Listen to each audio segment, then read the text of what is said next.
আসলে দিন আমাদের কাছে এখন একটা মজলুম অবস্থায় আছে। আল্লাহ বলছে নবীর প্রেরণের উদ্দেশ্য সম্পর্কে লিউযহিরাহু আলা দ্বীনি কুল্লি, কিন্তু এই যে দিন যে মাজলুম, এটার জন্য মনে হয় আমরাই দায়ী।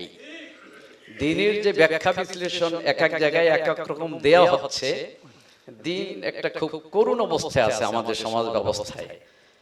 এই ঐক্যের মাধ্যমে দিনকে যদি আমরা ওই মানে নিতে পারি, মনে হয় আমরা কিছুটা সফলতা অর্জন করতে পারবো। আরেকটা আলোচনায় আজকে আমরা পেলাম যে এটা ফরজ, ঐক্যটা ফরজ।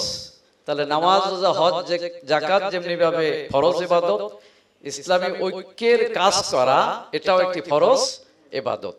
কায়েস সাহেব হুজুরের যে দর্শন, আমার সরাসরি ওস্তাদ না হলেও দক্ষিণাঞ্চলে বাড়ি হওয়ার কারণে তার অসংখ্য মাহফিল জলসায় ছোটবেলা থেকে অংশগ্রহণ করেছি। যদি কেউ তেলাওয়াত করত ওয়াজাহিদু ফিল্লাহ বা এই আয়াতগুলো, তিনি খুব রাগ করতেন যে এটা তো এভাবে পড়লে হবে না, ওয়াজাহিদু এভাবে পড়তে হবে।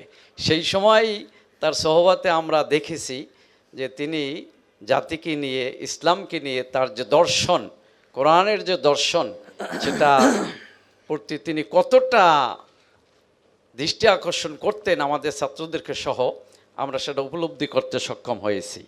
আমি গত পরশু থেকে একটা খবর আমি অনলাইনে পেয়েছি, আল ইত্তেহাদ মাল ইখতিলাফ, এটা কিন্তু ছড়িয়ে গেছে বিভিন্ন জায়গায়, যার কারণে ইতিমধ্যে বাংলাদেশের পূর্বাঞ্চল থেকে যে কোনো কর্নার থেকে এটার একটা বিরোধিতার একটা বক্তব্য এসেছে।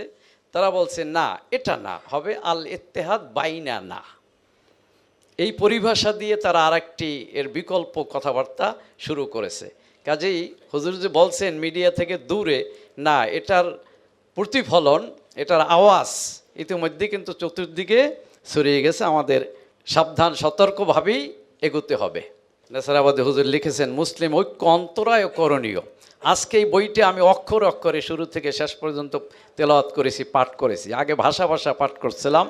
যদি এই আলোকে আমরা অগ্রসর হতে পারি, তাহলে বদরের পর ওহুদের দিকে আমাদেরকে যেতে হবে না, আমরা বদরকে নিয়েই আমরা সামনে এগোতে পারবো।